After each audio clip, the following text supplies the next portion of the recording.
আত্মা জ্ঞান লাভ কৰিলে সেই সকলো ধন আপোনাৰ জেপলৈ আহিব। কেনেকৈ বাৰু?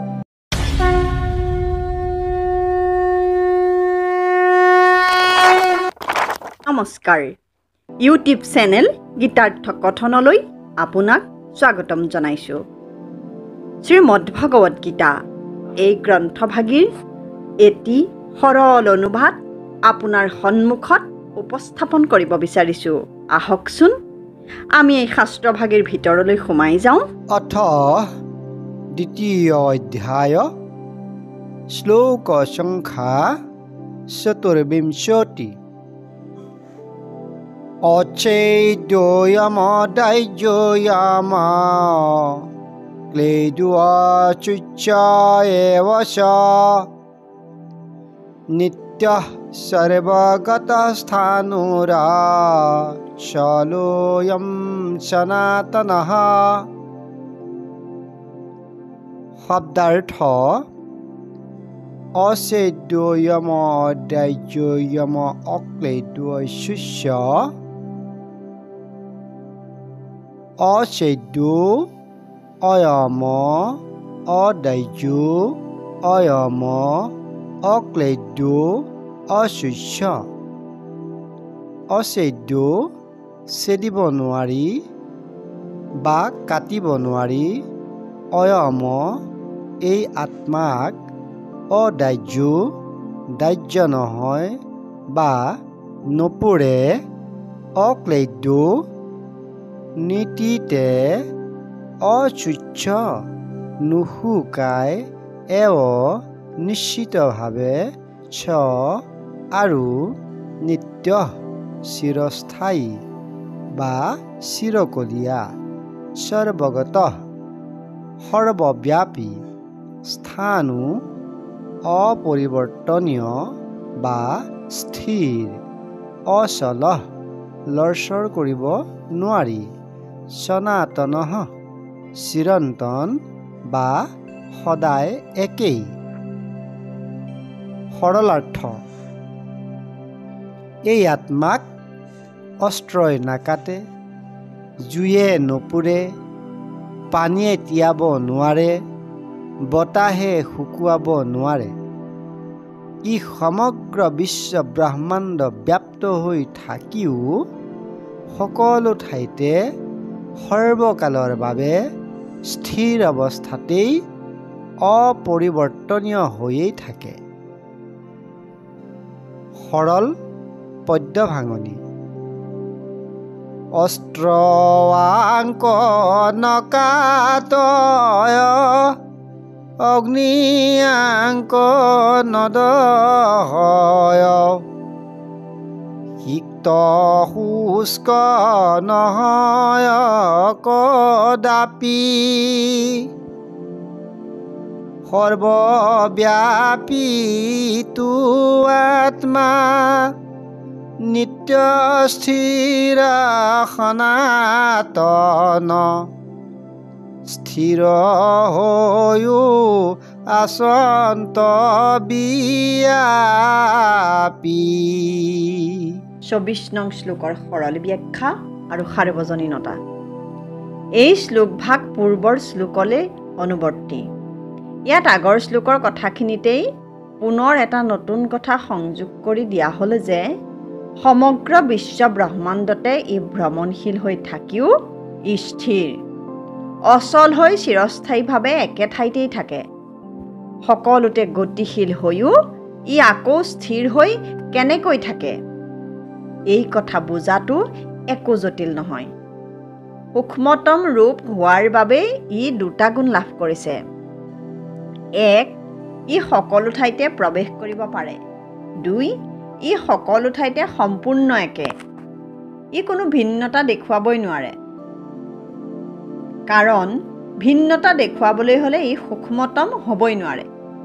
সকলোতে সম্পূৰ্ণ একে, ইয়াৰ একো পাৰ্থক্য ধৰিব নোৱাৰি। সেয়ে ই সচল হৈও অচল হয় আৰু অচল হৈও সচল হয়। কথাটো বুজিবলৈ ধৰক, আপুনি আপোনাৰ সম্পূৰ্ণ অবিকল ৰূপ এটা লৈ আমেৰিকাতো আছে, ভাৰততো আছে। এতিয়া ভাৰতৰ মানুহ এজনে আপোনাক ভাৰতত লগ পাওঁতে আপুনি শুই আছিল। প্লেনেৰে 4 ঘণ্টাত গৈ আমেৰিকা পাই তেখেতে দেখিলে যে আপুনি শুইয়েই আছে। আচল কথা, আপুনিতো দুজন মানুহেই। আপোনাক লগ পোৱাজনৰ ভ্ৰম হৈছে দুয়োজন একে হোৱাৰ বাবে। কিন্তু এই দুয়োটাৰ মাজতো পাৰ্থক্য আছে।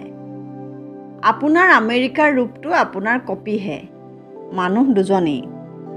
কিন্তু আত্মাৰ ক্ষেত্ৰত কথাটো তেনে নহয়। কাৰণ একে আত্মা বায়ুৰ দৰে সমগ্ৰ বিশ্ব ব্ৰহ্মাণ্ডতে পৰিব্যাপ্ত হৈ আছে। সেইবাবেই আত্মা ক্ষুদ্ৰতকৈও ক্ষুদ্ৰ, বৃহত্তমতকৈও বৃহত্তম। আত্মাৰ এই সৰ্বব্যাপকতা জানিলে কি লাভ হয়? মহা লাভ হয়। ইমানেই লাভ হয় যে ইয়াতকৈ ডাঙৰ লাভ পৃথিৱীত একোৱেই নাই। ধৰক আৰ্থিক লাভৰ কথাই। মাধৱদেৱে নামঘোষাত কৈছে, শুনিও সজ্জন শাস্ত্ৰৰ সাৰ, সকল সম্পত্তি জানা তাৰ, হৰি ভক্তি ৰেখে সন্তোষ মন যাহাৰ। চৰ্মৰ নিৰ্মিত পানৈ জুৰি চৰণ ঢাকিল যিটো জনে, যেন সবে ভূমি চৰ্মাবিত ভৈল তাৰ। যিজনে আত্মজ্ঞান লাভ কৰিছে তেওঁৰ মন হৰিভকতিৰ ৰসেৰে সদায় সন্তোষিত হৈ থাকে। কাৰণ আত্মাই হৰি, হৰিয়ে আত্মা।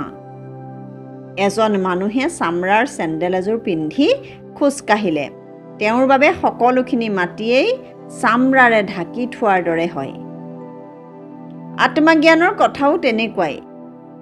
আজিৰ তাৰিখত পৃথিৱীৰ আটাইতকৈ চহকী মানুহজনৰ নাম হ'ল এলেন মাস্ক।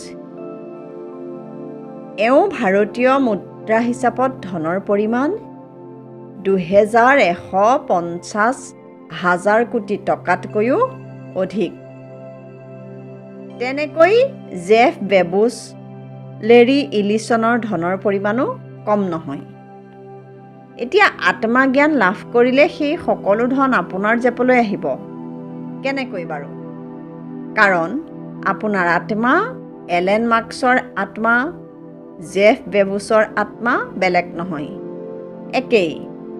গতিকে আপুনি পৃথিৱীৰ নহয় সমগ্ৰ বিশ্ব ব্ৰহ্মাণ্ডৰ সকলো সম্পত্তিৰ মালিক হ'ল।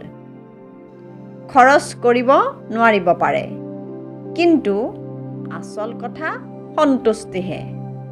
আপুনি নিজে খৰচ নকৰিলেও খৰচ কৰোতাজনৰ সন্তুষ্টি আপোনাৰ মনলৈ আনিব পাৰে। আচল কথা আত্মা লাভেই পৰমানন্দ লাভ। পৰমানন্দতকৈ ডাঙৰ আনন্দনো কি থাকিব পাৰে? কেৱল সেয়ে নহয়, ইয়াৰ পৰা আৰু অসংখ্য লাভ হয়। এই জ্ঞানে আমাক নিজকে প্ৰতিজন ধনী লোকৰ অন্তৰতেই নহয়, প্ৰতিজন দৰিদ্ৰতম ব্যক্তিৰ দুখকো বুজাৰ অনুভূতি, পৃথিৱীৰ প্ৰতিটো প্ৰাণীৰ, প্ৰতিজোপা উদ্ভিদৰ, আনকি জড় প্ৰকৃতিৰ লগতো আমাৰ আত্মীয়তা গঢ়ি তোলে। গতিকে ক্ষুদ্ৰ জাতীয়তাবোধ, সংকীৰ্ণতা, বৈৰিতা, স্বাৰ্থপৰতা আদি আমাৰ অন্তৰৰ পৰা অন্তৰ্নিহিত হোৱাত এই জ্ঞানে আমাক প্ৰচুৰ সহায় কৰে।